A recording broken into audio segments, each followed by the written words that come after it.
এটা যে সাগুর বা হাবিটা কে না দেখলে বিশ্বাসই করব না।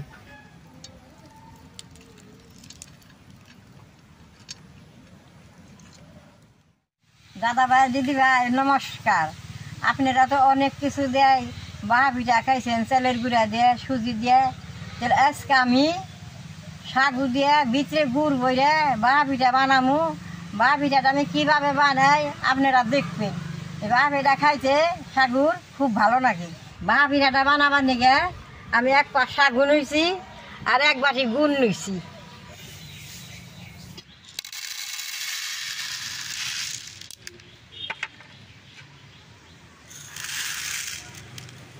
সাগুটা এখন আমি ভিজিয়ে পরিষ্কার করে ধুয়ে 5 মিনিট টাইম দাগা দিয়ে রাখুন।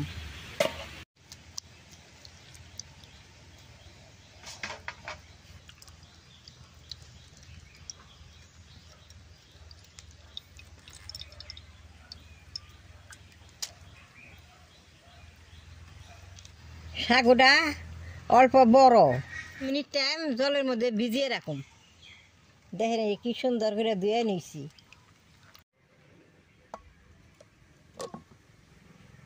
পিঠাটা আমি এই কুকারে বানামু, কুকারের মধ্যে অল্প জল দিয়ে নেবো।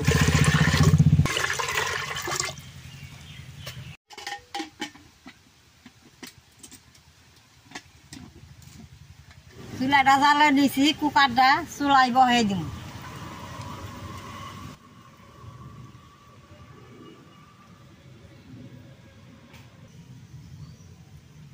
কুকারটা এরকম করে মাটিতে নেইবার নইলে কালি হইলে গসা দিয়ে ধুইলে পরিষ্কার হয়ে যায়।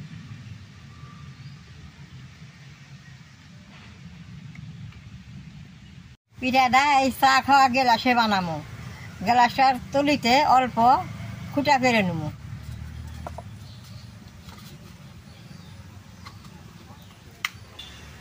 গিলাসটা এইভাবে ফোড়া করে নন নাকি। সাগুর পিঠাটা নারকেল দেওয়া বানানো যায়, আমি তো নারকেল দিয়ে বানাবো না, আমি গুড় দিয়ে বানাবো। গুড়টা ভেঙে নেব।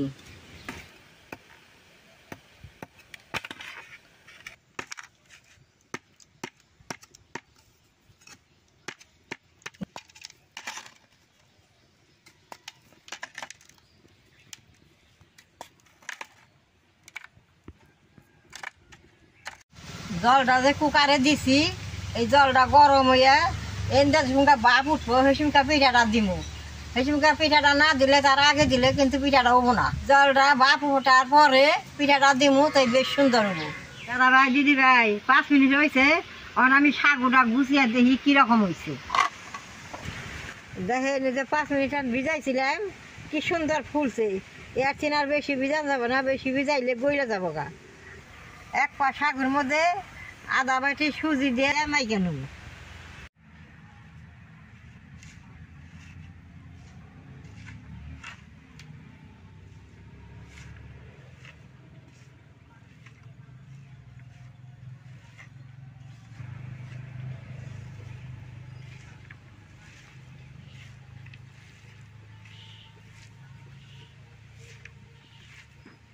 অল্প লবণ দিই।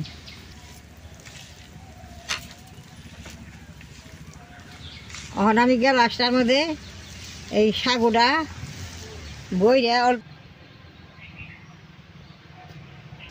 গুড়টা মাঝখানে দিয়ে দিব, দিয়ে সাগুটা দিব।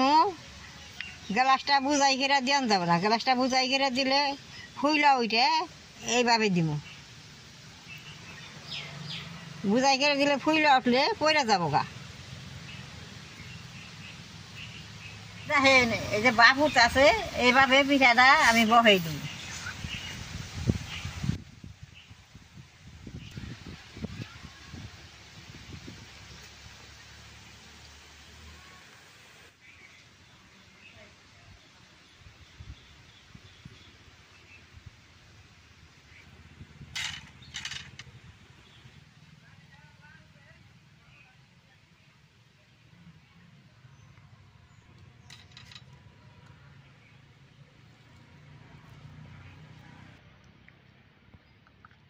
দাদা ভাই দিদি ভাই কদিন ধরে আমার বৃষ্টি হইতেছে, বৃষ্টির মধ্যে বা পিঠাটা খাইতে ভালো লাগে।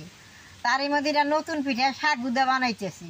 আপনারা এরকম করে ঘরে শাক গুদা বানিয়ে একদিন খাইয়া দেখবেন নতুন পিঠা, কত ভালো লাগে। দাদা ভাই দিদি ভাই, পিঠাটা দেখেন গেলাসা থেকে ফুইলা উপর মুকুট পানিছে, আমি নামেই নেব।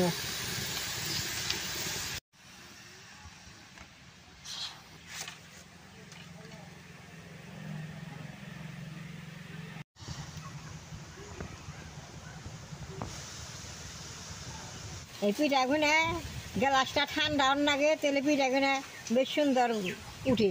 এই যে ঠান্ডা হয়েছে, এই দেখেন যে কি সুন্দর উঠছে, দেখতে কি সুন্দর দেখা যায়। পিঠাগুনা দেওয়ার নগাই হয়ে যায়, পিঠাগুনা বাঁচতে খুব সুবিধা। একটা বাজার নামাইলাম, এই যে ওটা দিছি, ওটা ওই আইছে। দেখেন কি সুন্দর পিঠাটা ফুলে উঠছে, যে ঢাকাটা উপর পিঠা গেছে গা, এও পিঠাটা হয়ে গেছে।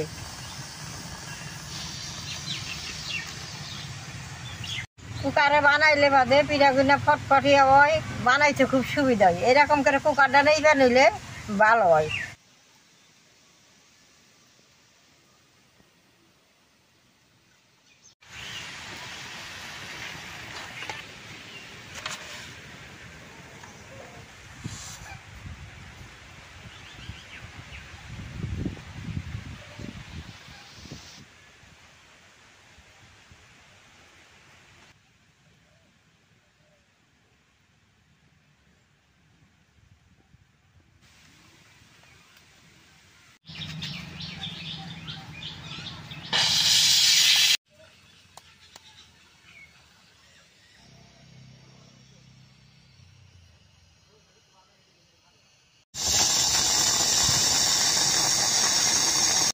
দেখেন পিঠাটা কত সুন্দর, এই যে ফুলে উঠতেছে শাকের পিঠাটা।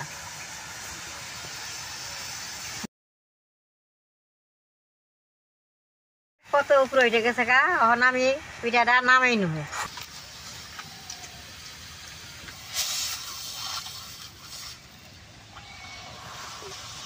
এই পিঠাটা আমি ঘরে বানিয়ে খাইছি, খাইতে ভালো লাগে, বানাইতে বেশি দেরি হয় না। তার নিকে ভাবছি বলে আপনি আজকে পিঠাটা বানিয়ে দেখাই।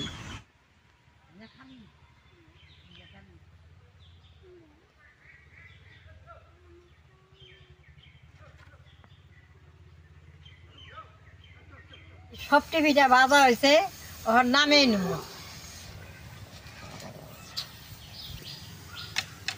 দেখেন সাগুর পিঠাটা কত সুন্দর হয়েছে।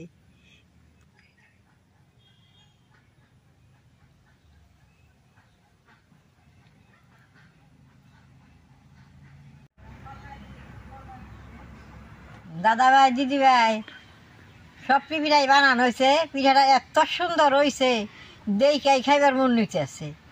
আমি একটা পিঠা হাতে নিয়ে দেখাই কি সুন্দর নরম হয়েছে। এই পিঠাটা আমি এখন খাই, আপনাকে কই পিঠাটা কিরকম নাকি।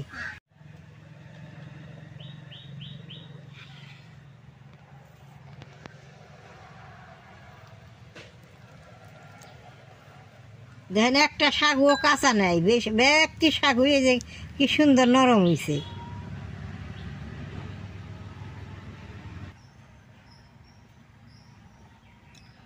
খাইতে বেশ সুন্দর নরম হয়েছে, আমার তো দাঁত নাই, এক কারো তুলা তুলা হয়েছে, খাইতে খুব ভালো হয়েছে।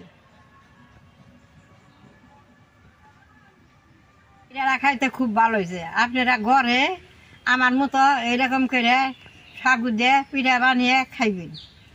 আমার এই সাগুর পিঠা দেখে যদি আপনাকে ভালো লাগে, নেট করবেন, শেয়ার করবেন, আমার পাশে থাকবেন, নালডায় টিভি দিবেন।